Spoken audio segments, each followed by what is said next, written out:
ano niya, Mr. Maravillas, ang masasabi mo?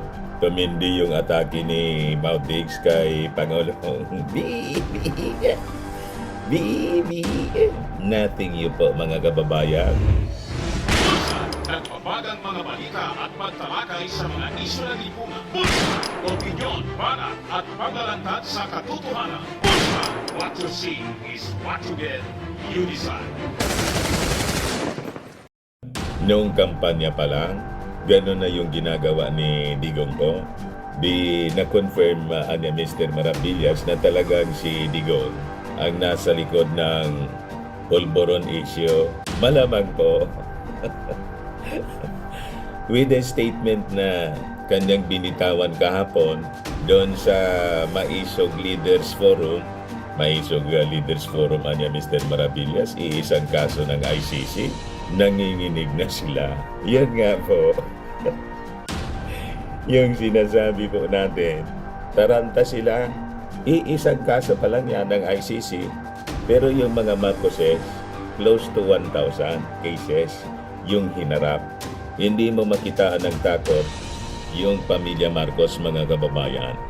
Maging si Mrs. Marcos, si Mrs. Imelda Marcos, di ba? Sumalang siya sa binansagang trial of the century sa New York. Hinarap ni Mrs. Marcos, mga kababayan, nang walang takot. Nagatapos sila, mga kababayan, may Maisog Leaders Forum. Naniwala kayong maisog? Ang ibig sabihin kasi ng maisog, dito sa amin, matapang. Ito yung mga balita ngayon, mga kababayan. Marcos Duterte supporters rally as family rift deepens. Lalong tumindi yung alitan. Ang tanong niya dyan, Mr. Maravillas, saan kakampi si Super Ate Amy Marcos? Nanalangin po si Super Ate, i-adya daw yung ating Pangulong Bongbong Marcos sa mga Udimon. Yun ang prayer niya doon sa prayer rally ng GIL. Di kaya niya, Mr. Maravillas, yung mga Udimons, kausap ni Super Ate. Yan lang po, mga kababayan. Yung iba niya, Mr. Maravillas, pinagtatagol pa niya yung mga Udimons.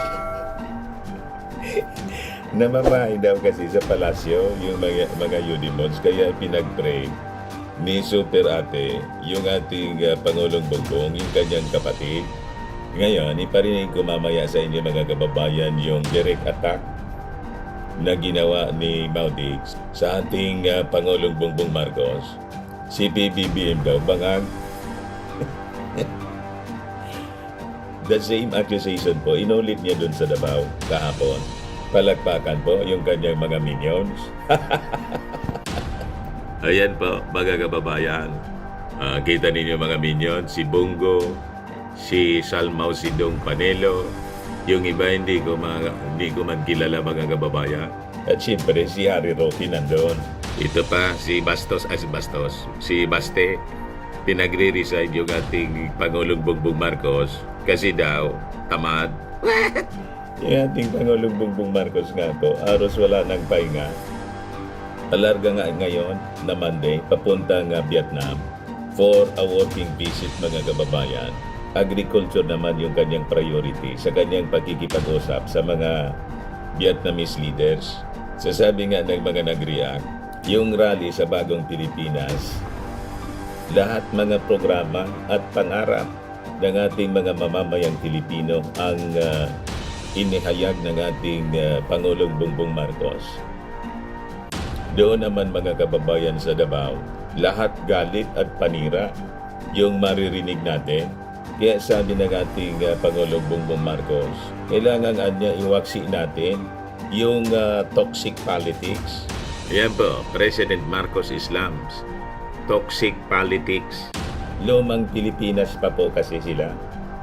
Ang sinusulong ni Lons kahapon, bagong Pilipinas, bagong mindset, bagong pag-iisip ng mga Pilipino para po tayo umunlad. But before ko, mga kababayan, ibigay sa inyo yung full story, click subscribe muna dito sa ating YouTube channel. and hit the notification bell para lagi po kayong updated sa mga kaganapan dito sa ating bansa. Yung mga Marcos loyalist po, I think kailangan ninyo na mag-unite. Pumokos kayo sa pag-support sa mga Marcos. Huwag na kayong paggamit sa iba pang mga politiko. Kaya nga po, subscribe ninyo itong ating channel para po hindi tayo mabiktima po ng mga pinapalaganap na fake news ng mga dilawang DDS. Tama po? Huwag na rin po ninyo na-skip yung ating mga commercial ads para tuloy-tuloy lang ang pag-unlad ng Bagong Pilipinas. Pero anya si Inday parang namamangka sa dalawang ilog. Pumunta doon sa Bagong Pilipinas Grand Rally.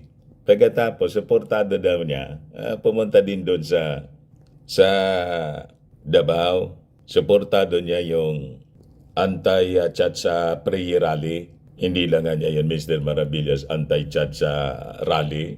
Anti-government rally na yun. Anti-Marcos, anti-administration, anti-government rally yun. So malinaw si Inday po na mamangka sa dalawang ilog. Pero tinatrato pa rin siya ng maayos ng ating Pangulong Bongbong Marcos. Kasi nga, sabi ng ating Pangulo, iwaksian niya natin yung toxic politics. Iyan po, President Marcos Islam's toxic politics. Yan ang Bagong Pilipinas. Ito yung ating Pangulo. Ito si Inday. Patama anya siguro ni President BBM sa pamilya ni Inday. Sino pa man? Ang nasa likod po ng toxic politics yung pamilya ni Inday. Pati mismo si Inday, mga kababayan. By the way, yung expected sana ng organizer ng Bagong Pilipinas, mga 200,000. Dumoble yung pumunta doon. 400,000 yung estimate na po.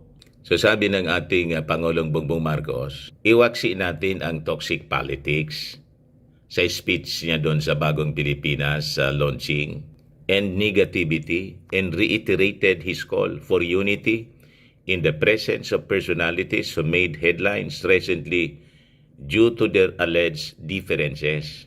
He also highlighted the need for change in the government and reminding its workers that they are the servants of the people, not their lords.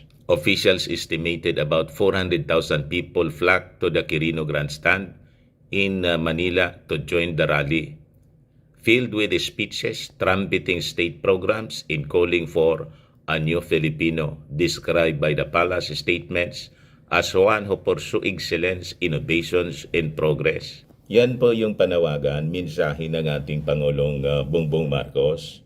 Ngayon, ano itong Bagong Pilipinas? Sabi ng ating Pangulo, ang Bagong Pilipinas anya is not a political game plan that caters to privileged few. It is a master plan for genuine development that benefits all the people.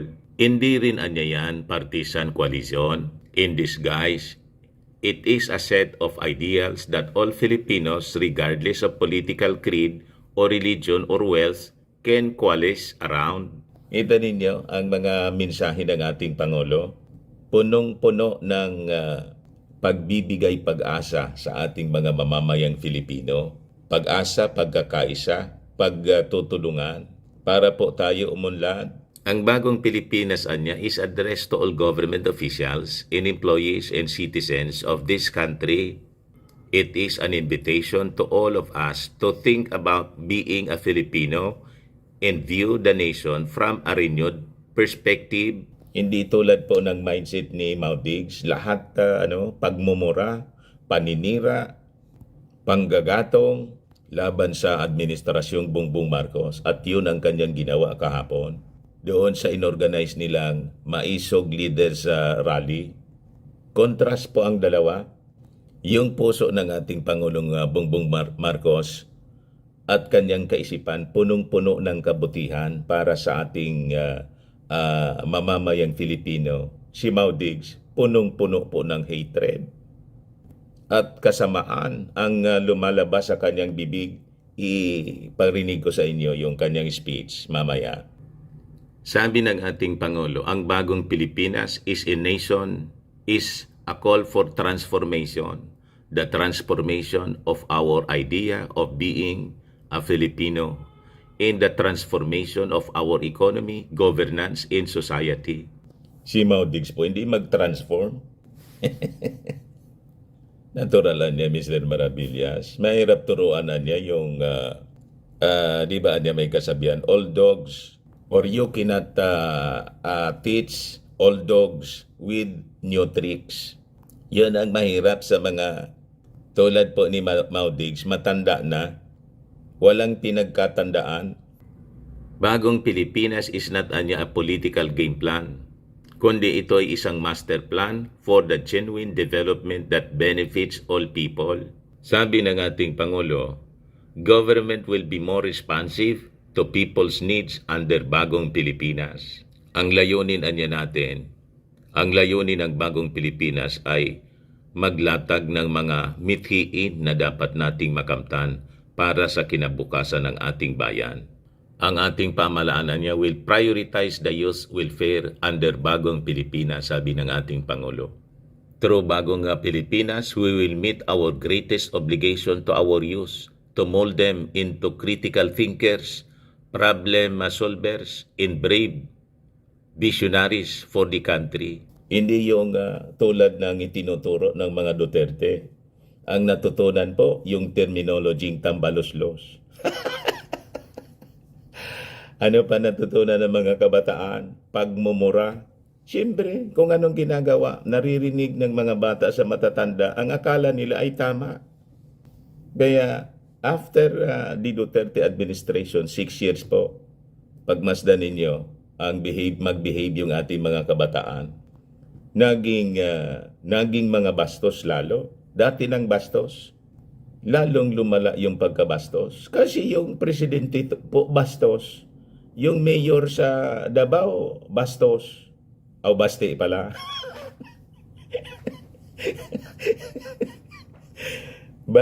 Baste. Binastos yung ating Pangulo. Tinawag na tamad. Tingnan naman ninyo ang itsura ng bastos. ng mayor ng Davao. I-compare ninyo sa grooming ng ating Pangulo. Tapos sabihin niya, you are lazy. If you don't have love nor aspirations for your country, resign. Isabi ng ating Pangulo, lazy and corrupt people have no place in my administration. Kaya niya siguro, Mr. Maravillas, nagagalit sila. Unang-una, tinanggal yung, yung confidential funds ni Inday. Ilinunok po kasi yung 125 million. 11 days. Tapos niya, Mr. Maravillas, ngayon nasasangkot naman yung isang kapatid, si Pulong, 51 billion. Kaya niya siguro nang gagalaiti kasi sinabi ng ating Pangulo, lazy and corrupt officials niya in government, walang lugar dito sa kanyang administrasyon. Kaya siguro niya, Mr. Maravillas, nagpanting yung tainga. Buniltan yung ating Pangulo, sinabing tamad. What? Di ba? After mga kababayan na sabihin niyang tamad yung ating Pangulo, umalis na sa stage, wala mang paliwanag. Bakit naging tamad? Inapakasipag po yung ng ating Pangulong Bongbong, halos wala nang pahinga. Diyan niya, Mr. Maravillas. Ang gusto naming marinigan niya, yung sinasabi mong speech ni Mau Diggs doon sa Davao na inaakusa yung ating Pangulo na bangag. Ito po. I-play ko sa inyo. Yung audio lang po para hindi tayo ma-restrict. Ito siya, mga kababayan. Pakinggan ninyong mabuti kung gaano kabastos ni Mau Diggs sa kanyang speech at pagtrato sa ating Pangulong Bongbong Marcos, accusing him of being bangag. Bangag noon daw, bangag pa ngayon. Ganon katindi yung kanyang mga baseless accusations. Kasi kung totoo ang kanyang akusasyon, bakit naging presidente na siya for 6 years? Bakit hindi niya inoperate si President Bongbong Marcos na hindi pa presidente noon? Di man niya na-mention, nung kampanya lang niya, pinaringgan. Di ba? At saka ngayon, direkta niyang ina-accuse. So ano niya kanyang ginawa? Ba't hindi niya pinakulong? May record ba yung PIDEA? Kung may record yung PIDEA, di sana, or NBI, yung pulisya, di sana inoperate na niya si Bongbong Marcos para hindi na sana naging Pangulo. Di ba? So, pakinggan natin mga kababayan yung sinasabi niya. Si Bongbong Marcos bangag noon, ngayong bangag natin ang presidente. Palagpakan po yung mga Kayong mga military, alam ninyo yan? Lalo na yung nasa Malacanang. Alam ninyo, the armed forces of the Philippines, alam ninyo, may drug addict tayo na presidente, putang inang yan. Ayun ang, bakit ako nagkaroon ng kaso ng ICC? Sabi nila, pinapagpatay ko raw yung mga drug user at drug addict. Mabutit na lang, wala na ako sa pwesto, baka kasali ka pa. Ganon katindi mga kababayan. Direct threat yung ginawa niya sa ating Pangulong Bongbong Marcos. Iba kita niya, Mr. Maravilla, sinabi mong baseless accusation. Wala man siyang maipakitang records. Lahat lang siya, daldal, speech, parinig, mga kababayan sa ating Pangulo. Kahit noong kampanya, wala man siyang pinapakitang ebidensya. Ngayon nga po, nagpalabas ng statement yung PIDEA. Yan po, basahin ko po sa inyo. Sabi ng PIDEA, President Ferdinand R. Marcos Jr. was never in our watch list. The Philippine Drug Enforcement Agency categorically states that President Ferdinand R. Marcos Jr. is not in its watch list, contrary to the statement of former President Rodrigo Duterte, claiming that when he was the mayor of Davao, he was shown evidence by PIDEA that in the list the name of the president was there. Former President Duterte was mayor of Davao from 1988 to 1998, 2001 to 2010, then 2013 to 2016. When PIDEA was activated, it was established its National Drug Enforcement System, or NDIS, which is still in existence today. The NDIS is the intelligence database of all drug personalities, gathering inputs from counterparts in both law enforcement and intelligence agencies, pursuant to its mandate under the Republic Act 9165 or the Comprehensive Dangerous Drugs Act of 2002. PIDEA regularly conducts intelligence workshops in collaboration with other law enforcement agencies to update the NDIS. From its inception in 2002 and up to the present, President Ferdinand R. Marcos was never in our NDIS. It is worthwhile to note that when the former president took over in 2016, his administration came out with a list which was then initially called the narco list, sometimes referred to as the Duterte list. And upon continuing validation and revalidation, it became the Interagency Drug Enforcement Database, or IDID. The name of President Marcos is also not in the said list. Based on all the foregoing facts, the PIDEA asserts that President Marcos Jr. is not and was never in its watch list. So, madaling sabi po, yung mga akusasyon ni Mao Diggs po, pure marites po. Baseless, walang dokumento. Not even the PIDEA, mga kababayan. Kahit nga yung NBI, yung kapulisan natin, wala man silang nasa lista na pangalang Bongbong Marcos. So ano yung source ni Mau Diggs na naging presidente na siya? Di ba? Kahit doon sa watch list niyang pinapakita nung panahon ng ganyang incumbency, wala man doong Bongbong Marcos. Lumitaw lang po yung Bongbong Marcos sa kanyang bibig nung kampanya. Pinaparinggan-paringgan niya, mga kababayan. At ngayon, yung pinalitaw na mga kwento sa pulburon, tapos yung video, may video daw. Tapos afterwards, nagpa-press con siya. Walaan niyang video. Nilaglag niya yung mga vloggers na siging issue ng pulburon. Nagni-negotiate siguro sa ating Pangulong Bongbong Marcos kasi biglang bumait po at naghugas kamay siya. Hindi man daw siya nasa likod ng destabilisasyon.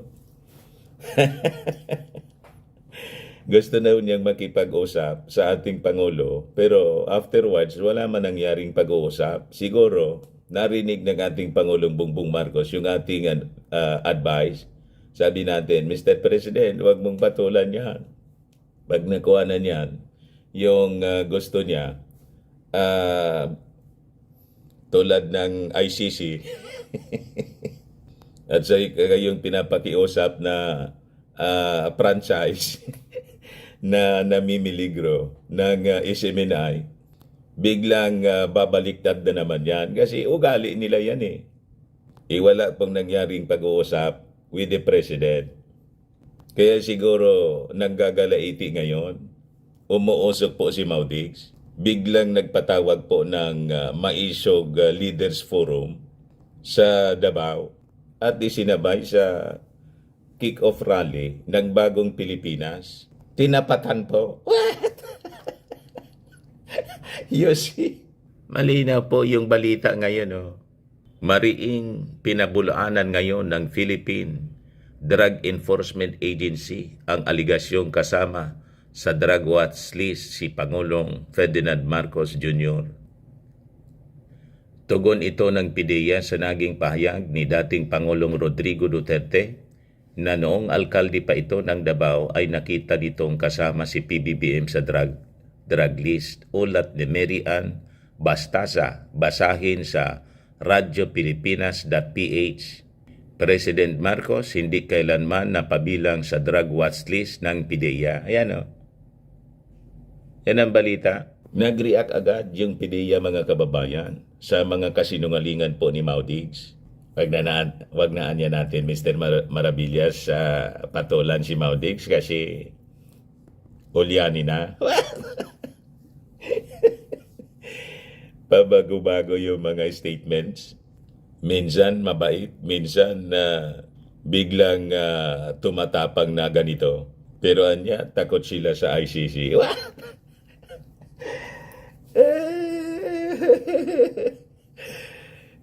Nanginginig si Bato, mga kababayan. Isang kaso pa lang yan.